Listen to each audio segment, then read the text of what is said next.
Today, we're diving into something that we all experience, but don't often stop to think about: the science behind why we love music. From your favorite song giving you chills to how certain tunes make you feel energized, music has a powerful effect on us. But why is that? Why do we love music so much, and how does it affect our brain and body? In this video, we're going to break it down for you and explore the fascinating science of why music means so much to us. Let's get started. First off, let's talk about the emotional impact music has on us. Ever listened to a song that made you feel an overwhelming sense of joy, or perhaps even moved you to tears? Well, this isn't just in your head. There's a good reason for this emotional connection. When we listen to music, our brains release a chemical called dopamine, often referred to as the feel-good hormone. Dopamine is associated with pleasure and reward.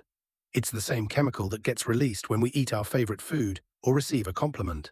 When music triggers this dopamine release, it activates the brain's reward centers, which is why we experience such powerful emotions when listening to certain tunes. In fact, research has shown that anticipation of a musical climax, like waiting for the drop in a song, actually increases dopamine release. Our brains are wired to seek out pleasurable experiences, and music provides one of the most powerful ways to tap into that reward system. But why does music also make us want to move? Have you ever found yourself tapping your foot, or even dancing, to the rhythm? This is a perfect example of how rhythm in music can sync up with our body's natural rhythms. Our brains are designed to be highly responsive to beats and patterns. When you hear a rhythm, your brain sends signals to your motor areas, making you want to physically respond.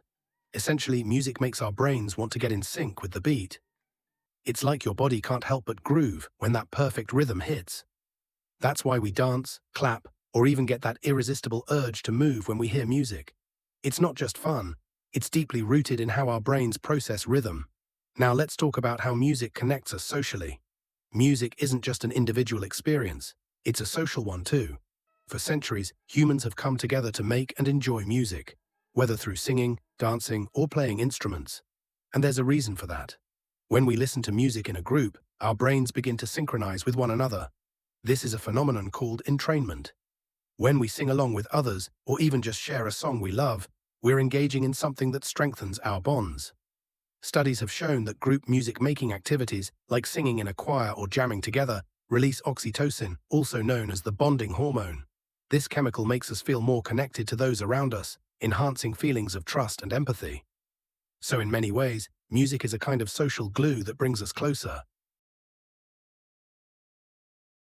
Ever heard a song that instantly took you back to a specific memory or moment in your life?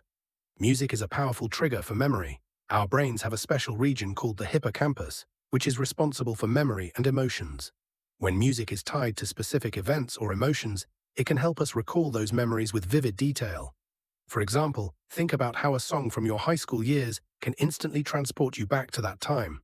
This is because the neural networks in the brain are highly activated by music, which can evoke memories and emotions that are closely linked with past experiences. It's why certain songs can make us feel nostalgic or sentimental, because they've been encoded with personal meaning. But the effects of music on our brains aren't just emotional, they're also biological. Studies have shown that music can actually reduce stress and anxiety. Slow-tempo music, like classical or ambient, has been shown to lower heart rates and decrease levels of the stress hormone cortisol. On the flip side, upbeat music can energize us, help us focus, and even improve our workout performance. Another interesting finding is that listening to music can increase the release of endorphins, our body's natural painkillers. This is why you might feel a boost in mood, or even feel less pain when you're listening to your favorite song.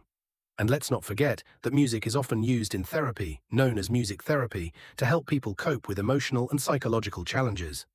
So, we've covered the emotional, social, and biological reasons why music is so important to us. But why do we keep coming back to it, day after day? The answer lies in the reinforcement that music provides. When we find a song we love, we listen to it over and over again. And with each replay, our brain anticipates that rush of dopamine. It's a cycle of pleasure that keeps us engaged. Think about it. How many times have you replayed your favorite song? The more you listen, the more your brain craves that emotional high, making it a form of self-reward. It's part of the reason why we can get so attached to certain songs or albums. They become personal anthems of joy, comfort, or even nostalgia. At the end of the day, the science of why we love music is truly amazing.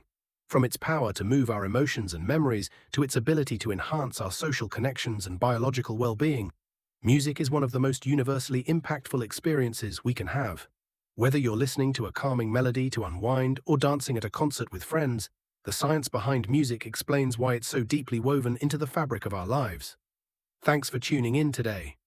If you learned something new, don't forget to give this video a thumbs up and hit that subscribe button so you don't miss any future videos.